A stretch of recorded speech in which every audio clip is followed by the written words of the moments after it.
ध्वनि एक्सरसाइज के अभी तक की चर्चाओं में हम लोगों ने बहुत सारा चीज को जाना और आज हम लोग अपना मेन टॉपिक में पहुंचेंगे और वो टॉपिक क्या है हम लोग का ध्वनि। और अब तक की चर्चाओं में आप लोग को भी पता चल गया होगा कि आखिर ध्वनि है क्या। तो ध्वनि क्या चीज है? तो ध्वनि एक यांत्रिक तरंग है जो कि कंपन करने वाले वस्तु से उत्पन्न होती है। इसमें दो बात है कि ध्वनि जो है वो यांत्रिक तरंग है। कहने का मतलब ध्वनि को एक जगह से दूसरी जगह जाने के लिए माध्यम का आवश्यकता होगा। और दूसरा बात ये कि ये कंपन करने वाले वस्तुओं से उत्पन्न होती है। मतलब अगर ध्वनि उत्पन्न करना है तो कंपन होना जरूरी है। जैसे मेरा मुंह से आवाज निकल रहा है तो कहीं ना कहीं हम मेरा शरीर का पार्ट जो है वो कंपन कर रहा होगा। आप इस तरह से गला में छुइएगा, यहाँ पर, यहाँ एक कंठ में, तो आप आसानी से महसूस कर सकते हैं कि ये जो भाग है वो कंपन कर रहा है। और इसी कंपन या तो वाइब्रेशन के चलते ही मुंह से आवाज निकलता है। ठीक है, तो दोनों बात समझ में आ गया होगा कि ध्वनि यांत्रिक तरंग है जो कि कंपन करने वाली वस्तुओं से उत्पन्न होती है। अगला क्वेश्चन के रूप में इस तरह से आता है क्या कि प्रयोग द्वारा दर्शाइए कि ध्वनि केवल कंपन करने वाले वस्तुओं से ही उत्पन्न होता है। तो उसके लिए आपको क्या करना है, इस तरह से आपको एक स्टील का गिलास ले लेना है। ध्यान दीजिए कि अगर ये पतला रहे तो बहुत अच्छा रहेगा। और इसका पेंदी को इस तरह से आप पकड़ करके इसको इस तरह से उल्टा दीजिएगा। उल्टा देने के बाद इस तरह से इसको पीटिएगा। देखिए इस तरह से हम पीट रहे हैं। तो जैसे पीटते हैं तो ये ना कंपन करने लगता है। आप घर में करके देखिएगा। जैसे ये कंपन करता है तो कंपन करने का फीलिंग जो है यहाँ से आपको महसूस होगा। जब तक ये कंपन करता है तब तक ध्वनि इससे उत्पन्न होता है, और जैसे ही इसका कंपन खत्म हो जाता है ध्वनि भी खत्म हो जाता है।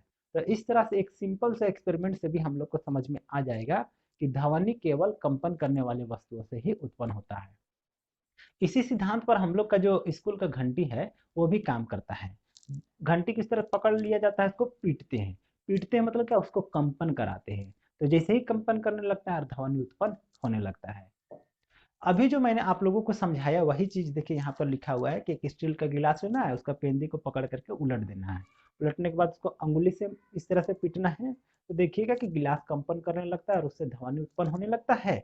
और यह ध्वनि उस समय तक उत्पन्न होता है जब तक कि गिलास कंपन करने लगता है। इससे पता चलता है कि कंपन करने वाला वस्तु ही केवल ध्वनि उत्पन्न करता है।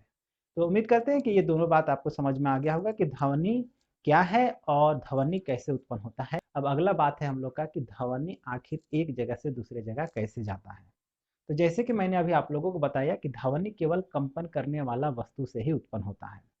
तो जब कंपन करने वाला वस्तु इस तरह से आगे जाता है तो अपना निकट में जितना भी वायु है या जो भी माध्यम है उसको आगे इस तरह से ढकेल देता है और ढकेल करके वापस आता है। तो वापस अगर आएगा तो यहाँ जो हवा है उसको इधर तो ढकेल दिया है, तो यहाँ पर जो हवा है उसका मात्रा जो है वो कम हो जाएगा। मतलब यहाँ पर निम्न दाब का क्षेत्र बनेगा जिसको हम लोग कहते हैं विरलन। और हवा को इस तरह से आगे ढकेल दिया है, मतलब यहाँ पर हवा जमा हो गया है। तो यहाँ पर एक उच्च दाब का क्षेत्र बनेगा जिसको कहते हैं हम लोग संपीड़न। अब यह संपीड़न जो है वो चाहेगा क्या कि हम अपना सामान्य स्थिति में आ जाए, शुरू वाला स्थिति में। इसके लिए क्या करेगा, ये अपने से आगे वाला सतह को ढकेलेगा और ये इस तरह से इसको ढकेलेगा और वापस आ जाएगा। तो जैसे आगे ढकेलेगा ना तो फिर से माध्यम का कण यहाँ पे जमा हो जाएगा और यहाँ जमा होकर के संपीड़न मतलब कि उच्च दाब का क्षेत्र बनाएगा। और जैसे पीछे आएगा तो विरलन मतलब निम्न दाब का क्षेत्र बनाएगा। इसी तरह से ध्वनि संपीड़न और विरलन बनाते हुए आगे बढ़ता है और हम लोगों का कानों तक पहुंच जाता है। इसका अगर फिगर का बात किया जाए तो इसका फिगर देखिए इस तरह से कुछ आपको दिखाई देगा। और जैसा कि अभी मैंने आपको समझाया तो वही चीज को देखिए यहाँ पर लिखा हुआ भी है कि कंपित करते हुए वस्तु जैसे ही आगे बढ़ता है तो एक उच्च दाब का क्षेत्र बनाता है। और यह उच्च दाब का क्षेत्र जो है वो अपना सामान्य स्थिति में आने के लिए अपने से आगे के माध्यम को ढकेल करके नया संपीड़न बनाता है। और जैसे ये जो उच्च दाब का क्षेत्र है वो वापस आता है तो एक निम्न दाब का क्षेत्र बनता है जिसको हम लोग विरलन कहते हैं। वही सारा चीजों को देखिए यहाँ पर लिखा हुआ है। इसको आप लिख लीजिएगा और याद कर लीजिएगा। ध्वनि के संचरण अभी तक आपको अगर नहीं समझ में आया तो इसको आप एक सिंपल से एक्सपेरिमेंट कीजिएगा। आप अपना 5-6 मित्र को लाइन लगा कर खड़ा करवा दीजिएगा, इस तरह से मुंह करवा दीजिएगा। उसके बाद उनको इस तरह से स्ट्रेट हाथ को करवा करके, एकदम हाथ मुड़ना नहीं चाहिए, इस तरह से खड़ा करवा दीजिएगा।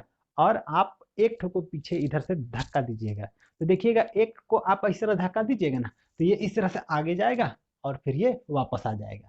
तो उसी तरह से माध्यम का कण भी होता है।